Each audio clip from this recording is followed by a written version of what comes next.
Thank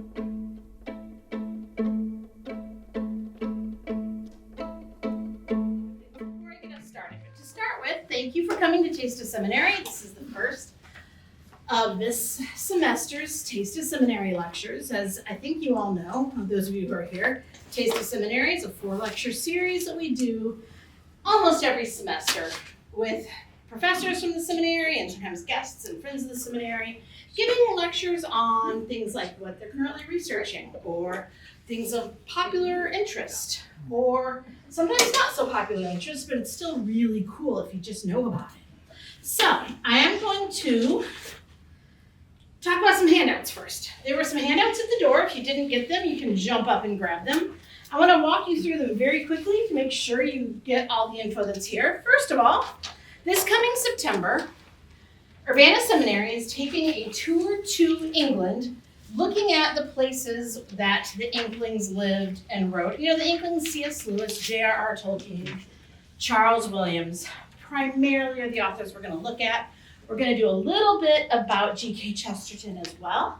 So there's a flyer with information about the trip. If you want to go, if you want to know more about it, contact me and we can talk. We also have, for those of you who preach, or for those of you who just do public talking in general, or for those of you who would like to preach someday. How about if we just have strong opinions? Thank you, Ruth. I was actually looking for exactly something like that to say next, and I couldn't quite find the right word, so that's perfect. Or those of you who would like to have strong opinions about sermons. Our preaching forum is coming up. This is the information about it. The forums are really cool. They're a great resource with specialists on the topic of preaching. Anybody is welcome to sign up and come. This flyer tells us about the other upcoming Taste of Seminary talks. You're here for the first one, so you know about it. Yay! It tells you what else is coming. This one, okay, you guys, these last 2 flyers are absolutely gorgeous, aren't they? You gotta give kudos to the people who designed these. This one is about our summer classes. We have some really amazing summer classes this time. Look it over, see, because you want to spend your summer reading cool stuff and thinking cool thoughts, right? Right. Finally, this last flyer, Winged Lion Press is a publisher that focuses on C.S. Lewis, George MacDonald, and related authors. They have more than 66 books that they've published on the topics of these authors. The owner of Winged Lion Press, Bob Trexler, sent me this. He actually sent it for something I'm doing next weekend, but I asked for permission to have you guys get it too. It's discounts on some of the books that are actually directly relevant to what we're talking about tonight, that Winged Lion Press publishes, including 2 primary sources, the novel Phantastes by George MacDonald with annotations, and The Diary of an Old Soul, also by George MacDonald, and we'll talk about both of those later tonight. But the other books are secondary sources. They are academic studies of these writers. One of them is actually a collection of discussion questions about C.S. Lewis. So, Winged Lion Press, the discounts on these codes lasts until March 1st. So this is good till March 1st. Okay. One other thing before we get started. Actually, how many of you have read something by George MacDonald? Raise your hand. People, be brave. How many of you have read The Golden Key by George MacDonald? Ooh, very good. How many of you are familiar with the children's illustrator Maurice Sendak? Okay, here's the deal. This is an out-of-print, rare copy of The Golden Key by George MacDonald, illustrated by Maurice Sendak. And I thought, for the fun of it, because I happened to have 2 copies of it, for the fun of it, I thought it would be cool to share it with somebody tonight. So if you are interested in getting, possibly winning, a copy of The Golden Key by George MacDonald, illustrated by the guy who wrote What the Wild Things Are. Thank you. I almost said it at the back of the North Wind, and I'm like, wait a minute. The guy who wrote Where the Wild Things Are. Wait a minute. Where the Wild Things Are at the back of the. Oh, okay. I see where my brain was going. Anyway, I've got cards. I will pass them around. Pierce, are you going to be the one who collects them at the end? I will collect them. Yep. I'm hearing my off the audio. And at the end, we will do a drawing, and whoever's name gets drawn will get a copy of their very own special copy. I do. And I'm going to set it right here for us to remember. And if I forget at the end of the day, you guys can remind me. In fact, that kind of reminds me, I think we should probably So what are we open putting on these again? just your name If you want so that you can win that. Just your name. Okay. If you want to be added to the seminary mailing list and you're not, or email list and you're not, you can go ahead and add your email address there and tell us you want that to be added to the seminary email list. We'll see that too. I think after all that, it might be good for us to open in prayer. Father, thank you for each person who is here. Thank you for the gifts you've given them, the heart you've given them to learn and grow closer to you through the things they read and the things they think about. Please help us tonight to see not only how George MacDonald influenced C.S. Lewis, but also to think about how these things can help us in our own spiritual lives. And in Jesus' name, amen. Thank you for coming, you guys.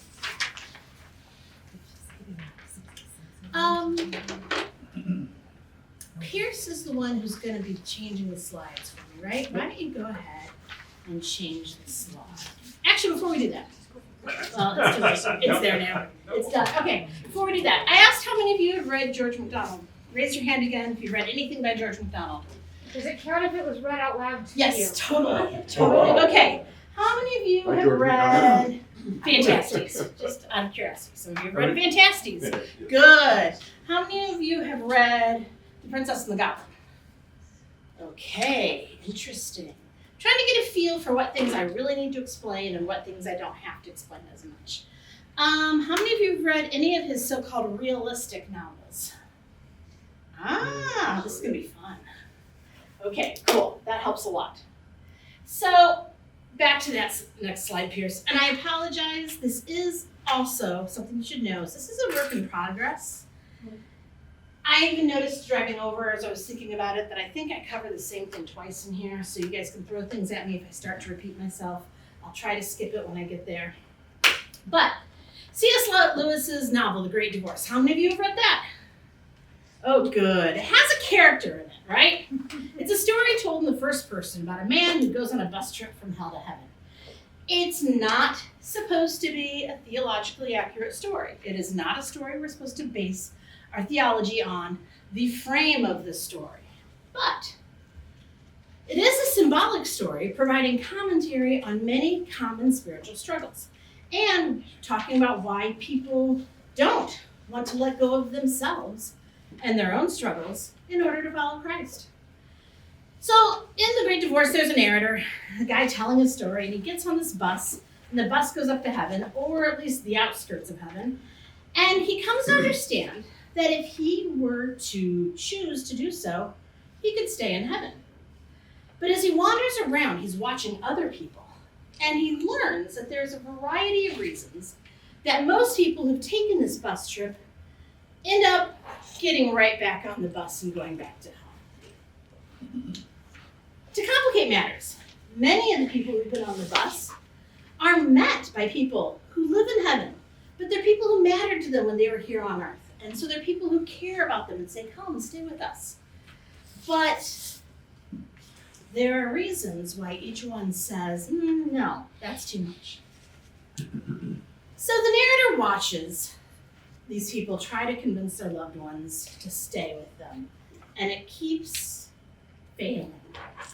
And he watches some people who aren't met by other people that are doing things that, that's not going to work. Finally, he's greeted by one of the people who lives in this place. Go ahead, Pierce. This person is described as an ageless spirit, like solid gold. But he's also described as weather-beaten, a Scottish man with far-seeing eyes. This stranger introduces himself as George MacDonald. All of a sudden, the very real George MacDonald is a fictional character in C.S. Lewis's novel, which is in some ways about C.S. Lewis himself. So this character responds and explains I tried trembling to tell this man all that his writings had done for me. I tried to tell how a certain frosty afternoon at Leatherhead Station, when I first bought a copy of Fantastes, being then about 16 years old, had been to me what the first sight of Beatrice had been to Dante. Here begins new life. I started to confess how long that life had delayed in the region of imagination only. How slowly and reluctantly I had come to admit that his Christendom had more than an accidental connection with it, that being the life. How hard I had tried not to see that the true name of the quality which first met me in his books is holiness. Pierce? This is just one of the several places in which C.S. Lewis tries to describe the deep, long-lasting influence that the Scottish writer, poet, novelist, and pastor George MacDonald had on his own life. He tells slightly different versions of the same story in other books, including his autobiography, Surprised by Joy, which was published almost 20 years after the Great Divorce, as well as in the introduction to a book that he edited titled George MacDonald, an Anthology. Lewis's own letters, collected by Walter Hooper in 3 volumes, each one of those is over 1,000 pages each, over and over and over again, traces the development. Some of them are actually letters that he's writing to friends as certain things are happening. Others are letters where he's telling people later, you know, I read this book and here's what happened. So this evening we're going to take a closer look at that influence, as we said, that MacDonald had on Lewis's life, as well as his writings, especially as presented in these 3 sources, well, okay, more than 3 because there's a 3-volume set there, these sources and the Great Divorce. So to begin an understanding of the influences that MacDonald had on Lewis, we need to understand a little more about MacDonald. So why don't you go ahead? He was born in Huntly, Scotland in 1824. Wow. That is a picture, those are pictures I took of Huntly in 2024, yes, 200 years after he was born. He grew up on a farm, so there were no cars when he was there, sorry. I couldn't find original pictures from back then for some reason, but those will have to do. So take out the cars and you'll get the idea. He grew up on a farm, so go ahead and show the next. And that is the farmhouse he grew up in. And even as a child, he loved to read. His grandmother was an important part of his life. She lived with him, and she shaped parts of who he was in really interesting ways. She practiced an incredibly strict form of Calvinism that was very difficult for her grandson to accept. And here's why. It worked in a very different way than you might expect.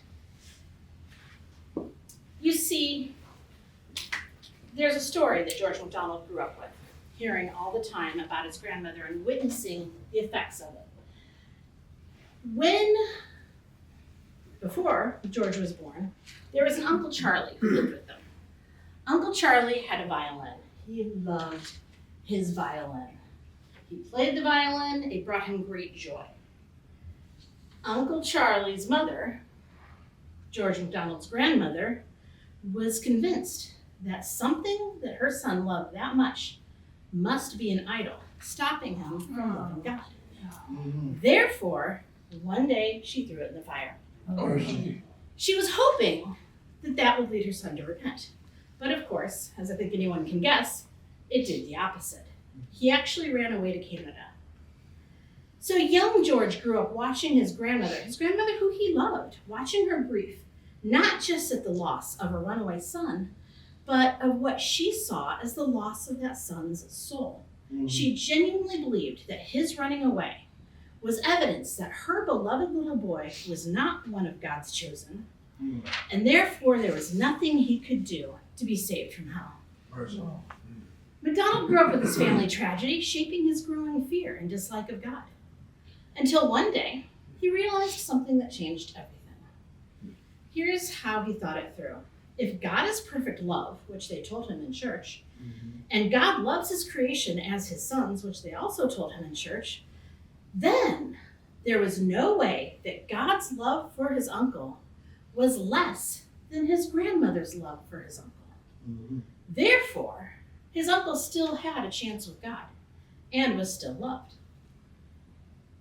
At the same time, and this may be part of how young George came to this conclusion, was that his own father loved him very much.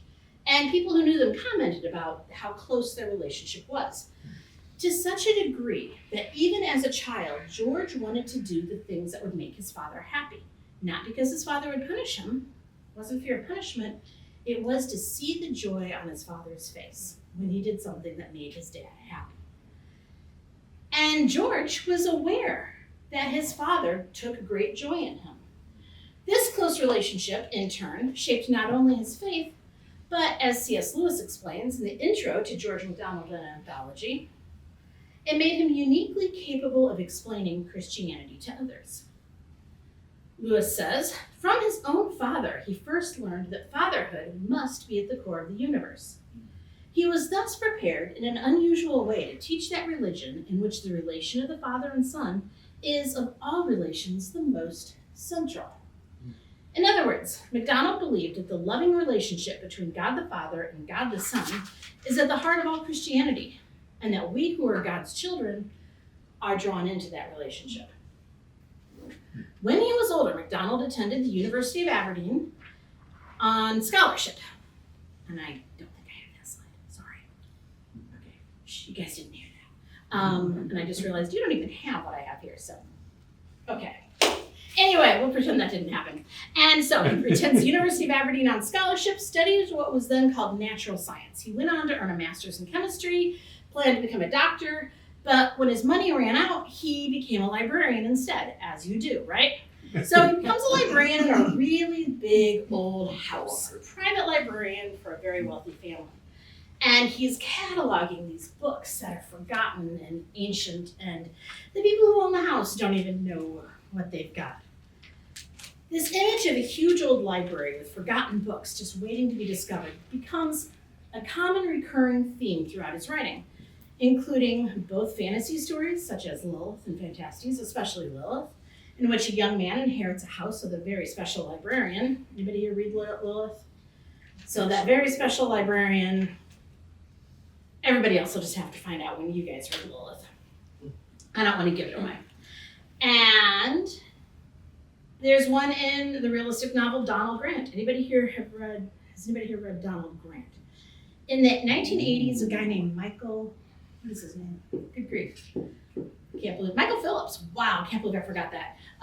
In the 1980s, a guy named Michael Phillips actually revised a lot of George MacDonald's novels and renamed them. Donald Grant, he renamed as The Shepherd's Castle. So it's possible, if you were reading those, you might have read that one. But Donald Grant is a tutor in an old house that also has that same kind of library. The same tone or mood can also be found in some of Lewis's own writings, whether it's The House of the Star and The Voyage of the Dawn Treader, where Lucy has to walk through a long, dark hall, or long, silent hallway. It's lit, but it's silent, in order to find a specific book. Or The Fisher King's Home in That Hideous Strength, where a small group of faithful people formed an Ark-like community while an Oxford-like city was being destroyed. Go ahead and change. After a year of this, he went to seminary and became a pastor, but he only stayed in that church for a few years. That's the church, Trinity Congregational Church in Arundel, which is down in England near the Channel between France and England. You can see he didn't last very long. Mm-hmm. Now, reasons people give for this are highly varied, and different scholars and biographers will tell completely different stories. My personal favorite is the one told by Timothy Larson, a Victorian lit professor at Wheaton, who argues that he didn't last simply because while he was a great preacher, he wasn't a very good pastor. Mm-hmm. So, whatever the case, after 3 years, MacDonald leaves the pulpit and begins his career as a writer. His first publications are poetry. And then in 1858, he publishes the novel Phantastes. Go ahead, change. Phantastes is a highly symbolic story about a man who goes into fairyland, wanders around, and has adventures that appear random, but work together to shape this man Anodos's spiritual growth and maturity. That's my favorite cover of Phantastes, just so you guys know. I chose that cover deliberately. You can look at it and just enjoy the mountain, and the castle, and the tree, and on and on and on. While MacDonald went on to write almost 40 more novels, mostly realistic, as that's what the publishers were telling him to publish at the time, he also wrote a few poetry collections, some sermons, both spoken and unspoken. Well, what do I mean by that? After he quit preaching in his own church, he did get invited to preach in other churches, and that continued the rest of his life. And he liked the form of the sermon so much that he wrote 3 volumes of books called Unspoken Sermons. They are sermons that he never preached, just the mode of the sermon was the best format for this particular idea, or sets of ideas. He also wrote children's fairy tales, some Gothic stories, and so on. He wrote a devotional, actually more than one, some studies of spiritual life.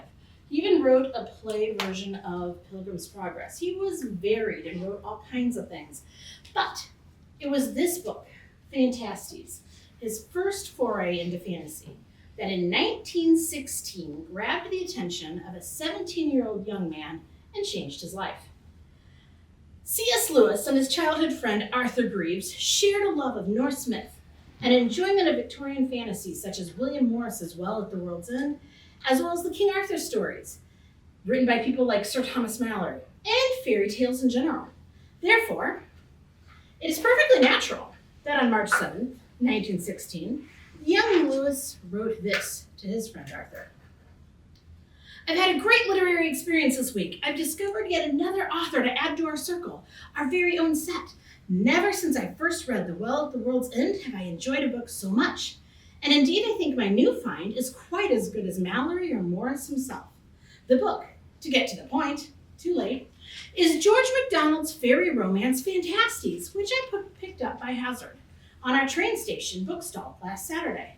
Whatever the book you're reading now, you simply must get this at once. Of course, it's hopeless for me to try and describe it, but when you followed the hero Anados along the little stream into the fairy wood, have heard about the terrible ash tree, and how the shadow of his gnarled, knotted hand falls upon the book the hero is reading, when you've read about the fairy palace and heard the episode of Cosmo, I think you will quite agree with me. Several decades later, and surprised by joy, the story of Lewis's journey to faith, he describes that first reading of this book as having crossed a great spiritual boundary without even realizing it. The experience was so important that he describes this life-changing event in several places. Each time he retells his own experience, Lewis seems almost to struggle to find the right language to grasp it, only developing terms for it over time. So the physical part of the story is retold with almost tangible imagery. And surprised by joy, he describes the sound of the train in the distance, the emptiness of the platform that he's waiting on, the price of the book. In the introduction to George MacDonald, an anthology, he describes the cold weather nipping at his nose, the worn cover of the used copy he picked up, the anticipation of a long weekend to read in. The story itself, with its knights in shining armor, fairy forests, talking trees, and so forth, is barely addressed in these sources. Instead, he focuses on a spiritual aspect of the book, something deeper than theme, tone, or even moral to the story. In the introduction to George MacDonald, an anthology, he describes that experience as coming to terms with MacDonald's understanding of death. That is, the idea that death is only the beginning, and after our deaths comes more life, especially for the believer. He also discussed this concept in various letters to Arthur Greeves throughout the next decade. In other places, however, he described the thing he encountered in Fantastes as an essential goodness at the heart of the story.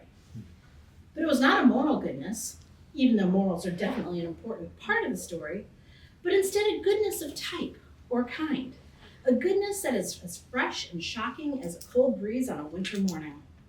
At once he compares it to Charles Dickens for clarification, to explain something about that goodness. Dickens's books also have a goodness at their heart, but it is a lesser goodness, one based in morality instead of that something sharp, bracing, and strong. In Surprised by Joy, and in many letters to Greeves and others, he describes that unique something as holiness.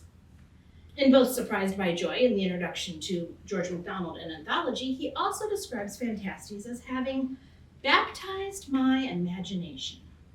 distinctly Christian imagery that he would have disliked when he first read the book.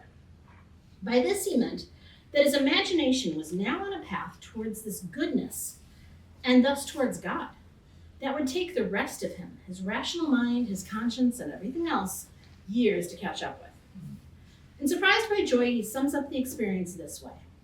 I had not the faintest notion what I had let myself in for by buying Fantastes. When biographers, scholars, and others discuss Lewis's conversion, there's a tendency to jump from one big point to another. He read Fantastes, then later he read The Everlasting Man by G.K. Chesterton, then finally there's the famous conversation on Addison's Walk where J.R.R. Tolkien, C.S. Lewis, and Hugo Dyson are talking about myth. And that is the conversation that Lewis explains had helped him make that final move from being a deist to a Christian. While there's nothing wrong with Lewis looking at Lewis's conversion by looking at the high points, it does miss the deeper role that MacDonald played in this process, let alone other companions who helped him along the journey. This includes his friend Arthur Greeves, the lifelong friend he originally wrote to tell that he simply must read Fantastes. Throughout the next several decades, the letters of Lewis and Greeves included a lot of discussion of MacDonald, including information about their individual quests to find his books, many of which were going out of print already during their life, not to be reprinted until the 1980s. Looking closely at the MacDonald letters in the order that they were written, though, a noticeable pattern occurs. When they first discover Fantastes, Lewis and Greeves are simply excited by the prospects of this book. Throughout the rest of 1916 and all of 1917, their letters are filled not only with praise of Fantastes, but they compare other books against it, try to attempt to copy it in their own writing, and even discuss the ways certain places in the real world remind them of it. In other words, they were doing with Fantastes what many young people their own age would do half a century later with The Lord of the Rings, another book by a friend of Lewis who shared his love of MacDonald. They then began to look for other titles by MacDonald, even noticing the mysterious effect of such titles, such as At the Back of the North Wind, and what it sounded like to them. Later, when Lewis was wounded in World War I and convalescing and is finally able to write letters, he mentions that he has been reading other George MacDonald books, The Princess and the Goblin and The Princess and Curdie, two children's books he was loaned by a friend's daughter, and he described them as just what he could focus on during his convalescence. As Lewis continued his studies at Oxford, he and Greeves discussed finding more MacDonald titles. They shared a disappointment in his poetry, including a collection called The Diary of an Old Soul. It's a collection of 365 poems by MacDonald that are about what could be called the spiritual formation of an individual person. Now, if we want to think for a minute, two young guys who, at least one of them definitely, is calling himself an atheist, falls in love with his fantasy story, comes across a collection of poems by the same author, and it's all these poems about spiritual life and being a Christian. Of course he's disappointed with it. They also expressed a disappointment with MacDonald's realistic novels because they were filled with what they called at that time Victorian melodrama. It was a style of writing that had gone out of fashion by the 1920s. Now, for those of you who've studied English, you kind of know the difference already between Victorian writing and writing in the 1920s. But if you haven't, this is the era when the 1920s is the era when poems such as T.S. Eliot's The Love Song of J. Alfred Prufrock, which has a line, "In the room the women come and go, talking of Michelangelo," or William Carlos Williams' Red Wheelbarrow. Anybody have to learn that one in school? Nobody? Oh, come on. That's great. So much depends on a red wheelbarrow glazed with rainwater beside the white chickens. That's it. That's the poem. That's what's in style at the time when these two are trying to track down all these other books by George MacDonald. By 1930, however, their letters indicate a shift that is happening. Lewis, who has moved from atheism to deism in 1930, is rereading Diary of an Old Soul in the evenings before going to bed.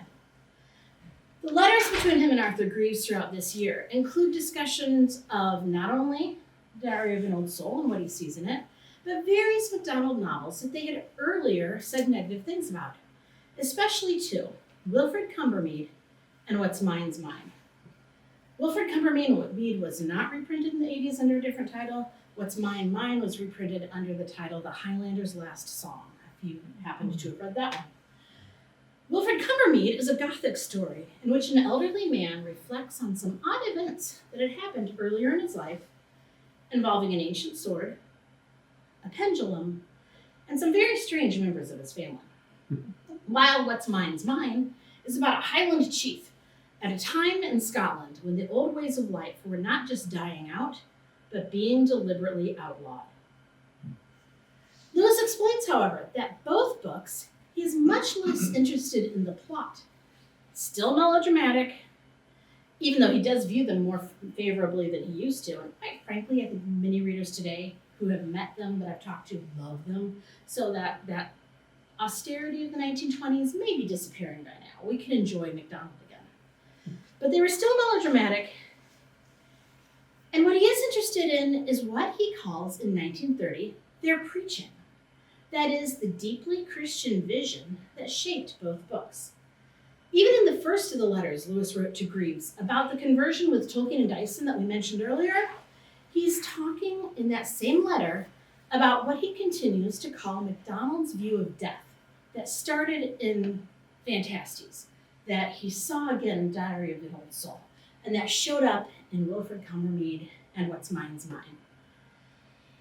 He explains that this view of death, which we'll come back to in a minute, is the answer to the inherent despair that ultimately underlines so many other books that they enjoy.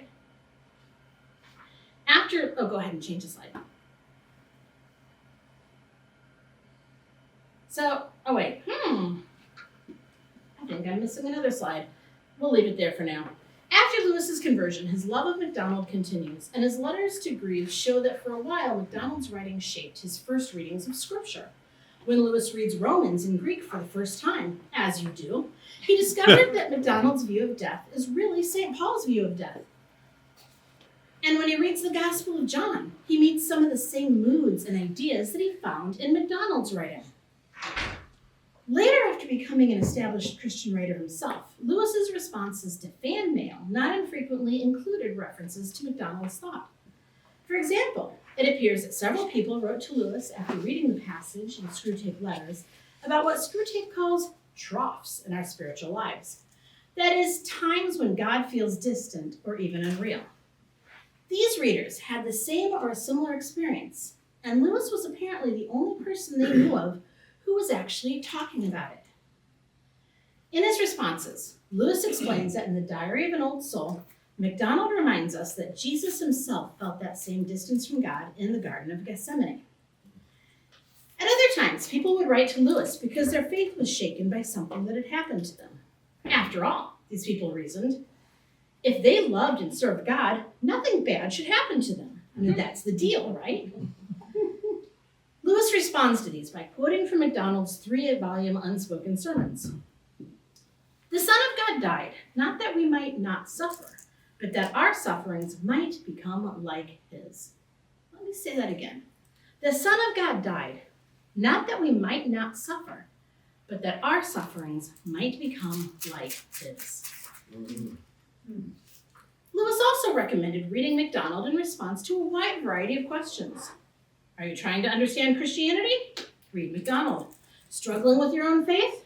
Read MacDonald. In a spiritual slump?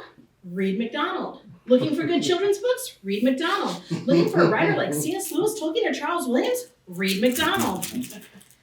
Now that we know a little bit more about that connection and how it happened kind of historically in the life of C.S. Lewis, I want us to loop back around to some of his books. We're going to start with The Great Divorce, which we already started with, but we're looping back around to it. When the narrator meets MacDonald, he had already watched several people, as we said earlier, choose not to stay in the land that they were visiting.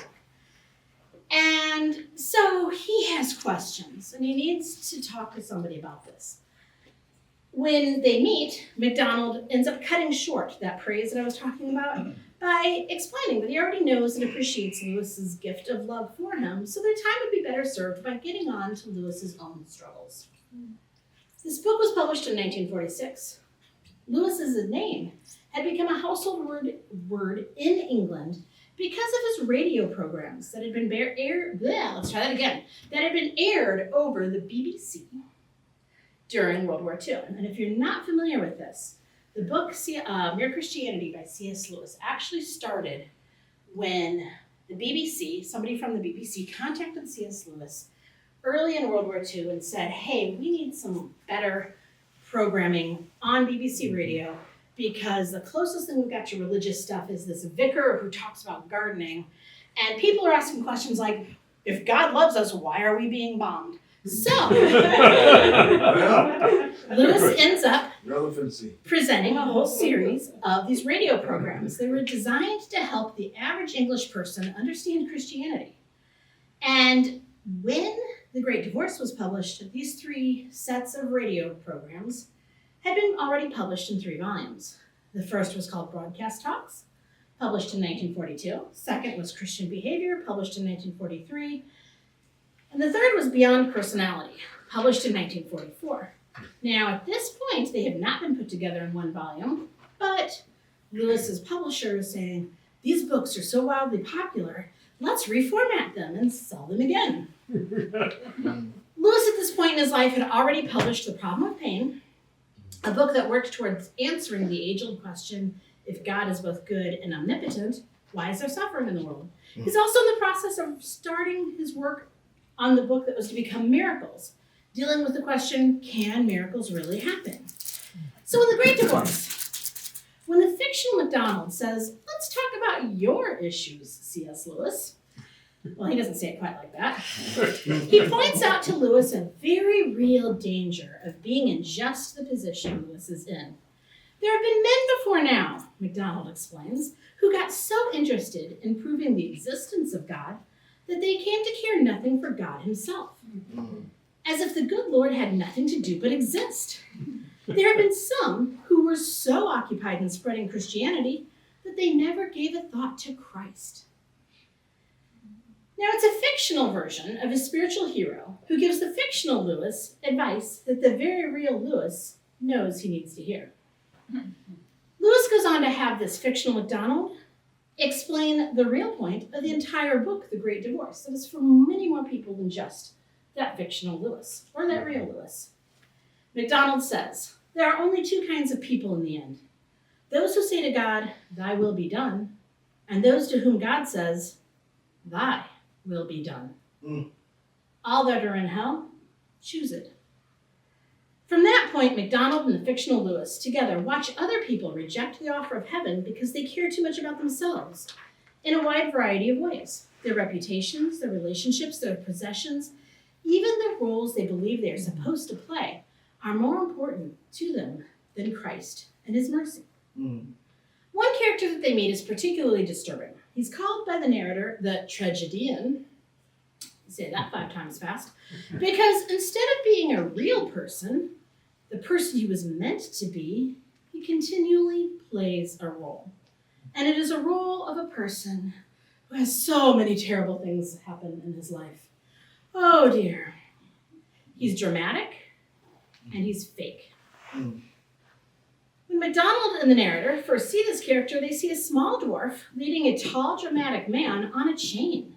And there's this beautiful woman. She's a denizen of heaven. She walks up to them and starts talking to the dwarf about how God loves him, how she loves him, that they want him to be real and step out of this fake thing that he's created of himself.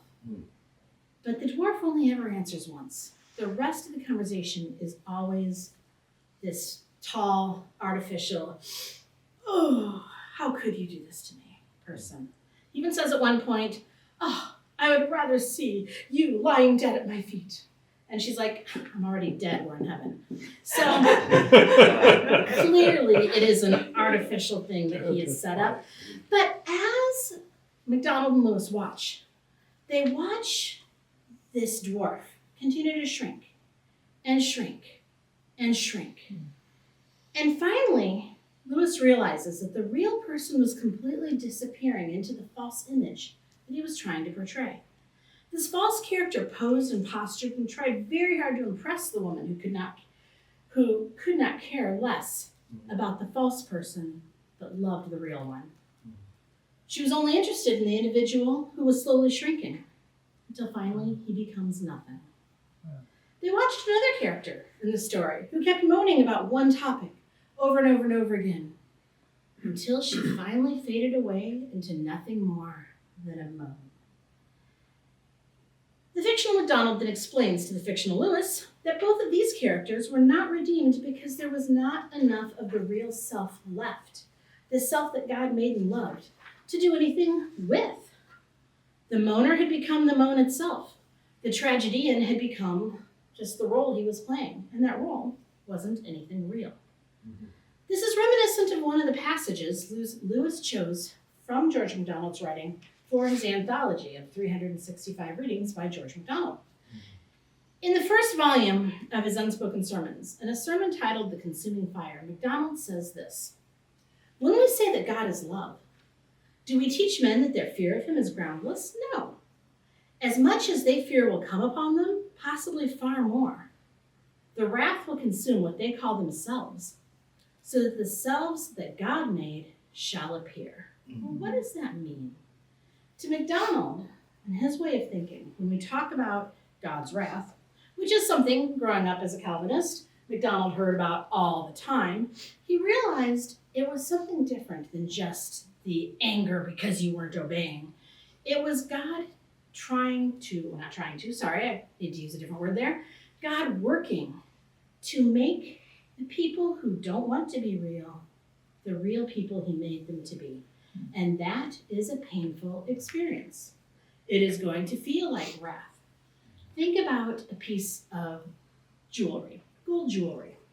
It starts off as a lump of gold, right? Somebody has to put it in the fire and melt it, and then shape it. Now, if you asked that piece of jewelry what its opinion was of everything it's going through, it's going to say, "This isn't fun. You must be very mad at me because you're pounding me, you're burning me." But the jeweler is turning that piece of jewelry into something beautiful that piece of jewelry can't even imagine. That's what MacDonald is talking about when he talks about the wrath of God in this particular passage, which he very rarely talks about. But he does, it is an important point, that just because he talks about God as love does not mean that God is going to let you do whatever you want to do. Ultimately, in The Great Divorce, MacDonald and Lewis meet one person who's willing to stay. But that one person has to give up the one thing that he loves more than anything else. It is also something he thinks of himself as being. But when he gives it up, he comes to understand that it has not been lost at all. But it's transformed by an angel into something much more beautiful than he could never have dreamed of before he chose to give it up completely. And that is a really important point. I'm going to skip a little bit here because it goes back around. So, in making MacDonald his fictional guide to the spiritual life, Lewis makes his own mentor into his reader's spiritual director. 1 year after The Great Divorce was published, one of Lewis's more obscure books was released by the same publisher. I've referred to it multiple times. That is George MacDonald, an anthology. Can you...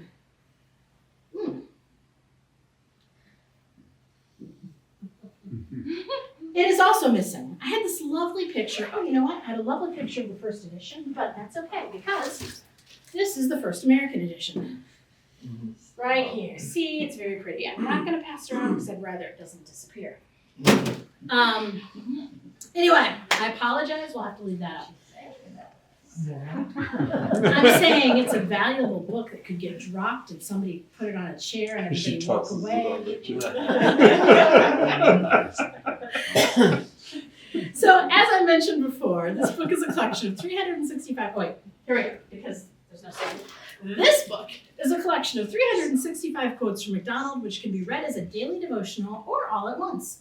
The blurb on the flyleaf of the first edition says this. I know you can't read it from here, so I'll read it to you. Readers of C.S. Lewis's recent book, The Great Divorce, will remember that the spirit of George MacDonald was the author's guide through the heavenly regions. And those of you sitting here and have been listening will remember that whether you want to or not. MacDonald was also Lewis's actual guide and stimulus in his literary work. Thus, in compiling the present anthology, Lewis is paying off a debt of gratitude. I have never written a book, he says, in which I do not quote from him. In making these extracts, Lewis has been concerned with MacDonald not as a writer primarily, but as a Christian teacher. If Mr. Lewis's book has anything like the circulation it deserves, says the Manchester Guardian, it is safe to forecast that there will be a brisk demand for MacDonald's works in the near future. In a letter written just 2 years later, Lewis admits to a friend that he'd hoped that the anthology would draw new readers to MacDonald, possibly even resurrecting enough interest in him so that some of his work would come back into print. But as Lewis says, at the point when he wrote the letter, that hadn't happened yet. In fact, MacDonald's books, many of them, were not going to come back into print until the 1980s, when the growing popularity of C.S. Lewis, which has not abated, had led a growing number of his fans to look for MacDonald books, and that converged with the growing interest of publishers such as Bethany House, who published the Michael Phillips edited editions, and Victor, who published Daniel Hamilton's edited editions. I see how many times you can say edited editions fast. There we go. Anyway, but Bethany House, Victor suddenly decide they want to start publishing Christian fiction. This happens because Bethany House in the late 1970s was the first Christian publisher to realize the potential market for Christian fiction when they took a risk and published Jeanette Oakey's very first book. Anybody know the name of it? Ooh, Love Comes Softly. Because of its popularity, Bethany House was quickly looking for other Christian fiction they could publish. They find out about George MacDonald, they get Michael Phillips, and about 40 books come out within the next few years that are edited by Michael Phillips, revised and edited for the 1980s evangelical market.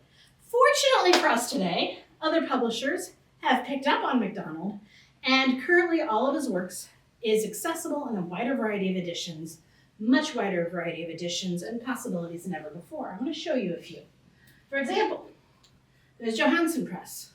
They actually have started running out of some of the books and have said they will not reprint them, but they hand bind them. Wow. They are so lovely. Each one is going to be a tiny bit different because they're all hand bound. Then, the first publishers who actually said, hey, this guy is so popular that we could probably sell really cool, pretty hardback editions again, was called Sunset Press. They did this series, very pretty. See the sword on the side? Most of those are out of print now. The ones that are in print, let's just say aren't cheap. I'll put them up. I don't know where I'm putting these. There we go. Helps if I put them all in the same place. More recently, Michael Phillips, who did the Bethany House books in the 80s, has come out with, and is, I believe, still coming out with, the Colon Collection. These are published in Scotland, but if hardbacks like those are just not in your budget, these are much easier to afford.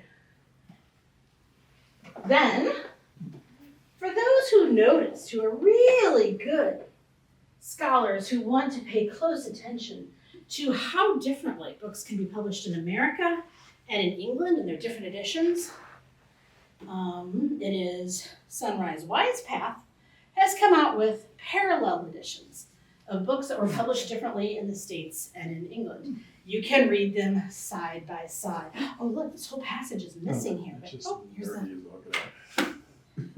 What was that? I said that just nervous, I'll get out. Come now. Then, for those who want to read, I'll pick it up later. I just have to remember it's there. For those who want to read MacDonald's Scottish novels, but discover rather quickly that there is the Scottish dialect in the original, and that's part of why Michael Phillips had to revise them. There's the David Jack translations. And in these, you get the entire text, and wherever there is Scottish dialect, there is English translation right next to it. So you know what's going on. Okay, I just had to show you those because there's some fun different editions. If you like MacDonald, you want to read more MacDonald, I tell you it's an addiction. There's all different ways you can do that. Okay, back to George MacDonald and anthology. Yes, that was an aside. I do apologize. Another point of interest from the cover of that book is Lewis's claim that he had never published a book in which he did not quote MacDonald. This has led some fans and scholars on a wild goose chase, looking for MacDonald lurking in Lewis's books. And there is indeed a rich trove of MacDonald-Lewis intertextuality to be found. Why don't you try the next slide and see what we get? Okay, we've already addressed a few specific examples in which Lewis's tone and language in specific passages reflect that of MacDonald much earlier. From Fantastes, not only is the description of the mysterious old library and the old mansion that Anodos has inherited is reflected in some of Lewis's stories. Fantastes begins with a young man inheriting a big mysterious house and everything in it on his 21st birthday. In That Hideous Strength, we learn that Dr. Alwyn Ransom, who had already had adventures in 2 other stories, has inherited a big mysterious house and everything in it. And he also has to change his title from Dr. Ransom to the Fisher King, because that's not ostentatious. But it's mysterious, and the 2 houses have a lot of similarities. In That Hideous Strength, it's not Ransom who wanders around like Anodos does, but a woman named Jane, who feels the strange silence of the house working on her at one point. And she goes for a walk. Now, in Fantastes, those of you who've read it relatively recently will remember that Anodos opens a door, and in one room he finds a mirror. And that mirror just happens to be something that transports him to another world. Oh, what is that like in Lewis? I feel like there's a story that does that too. But in That Hideous Strength, as Jane is walking down the hall and she feels that strange silence of the house, she opens a door. She does not find a portal to another world. She finds a very real bear in a very real bathtub. How could he? Of course. Again, as you do. In The Language and the Wardrobe, as we've hinted at, it begins, like Fantastes, in a big old house with long corridors and lots of rooms. And the professor even tells Susan and Peter that he doesn't actually know all there is to know about this house, and it's not unlikely to find a portal to another world in it. Why not? Of course, we know that, like Anodos, Lucy opens a door and finds a portal to another world. Of course, it's a wardrobe, not a mirror, but that's okay. Other references are more direct. Those are subtle or not so subtle. Imitations, copies, both of those are negative terms, right? Influences, because Lewis does very positive things with them. Other references are more direct, such as in a 1936 study of medieval literature Lewis published called The Allegory of Love. Anybody read that one? Oh, you guys are missing out. It's great. In one passage, he uses MacDonald as an example of a specific type of writer. Even though Lewis was MacDonald was a Victorian writer, not a medieval writer. Had to get him in there somewhere. Or in That Hideous Strength again, there's that same character, Jane, at one point is asked by a doctor to stay in bed for the day. So she says, well, hey, the doctor says, hey, well, there's a ton of books in this house. She's like, well, do you have the Curdy books by George MacDonald? That hint is not just there. That's not just there to create a certain tone or mood, but to connect that book, That Hideous Strength, with George MacDonald's writings. The attentive reader who's read both should see that the intertextuality there is trying to tell you something about that hideous strength, even if it's just about long passageways in both books and surprising people you meet in them. Some hunters of MacDonald and Lewis's literary landscape will notice more subtle connections, such as in the book Perelandra. How many of you guys have read Perelandra? Okay, Ransom is fighting a guy called the Unman. And by the way, if you like punk music, which I'm guessing most of you don't, there's a band called Blaster the Rocket Boy, or Blaster the Rocket Man, one of those two, that has a song called Ransom versus the Unman. That's awesome. Just thought you should know that. Anyway, in Paralandra, Ransom's finding the unman, and he starts to reflect on what the unman is. The unman is a person.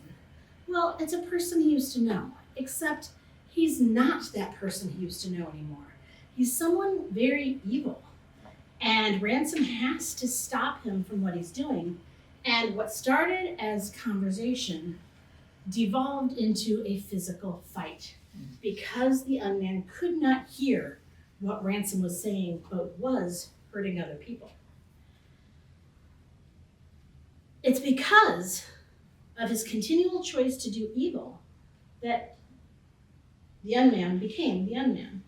It's a reflection of an idea that's present in MacDonald's children's book, The Princess and Curdie, in which they are strange creatures that used to be human, but because of their own continued evil actions have turned into monsters.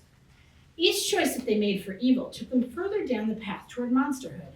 But the good news, they are told, is if they turn around and start making positive choices in their relationships towards others, they can slowly become human again.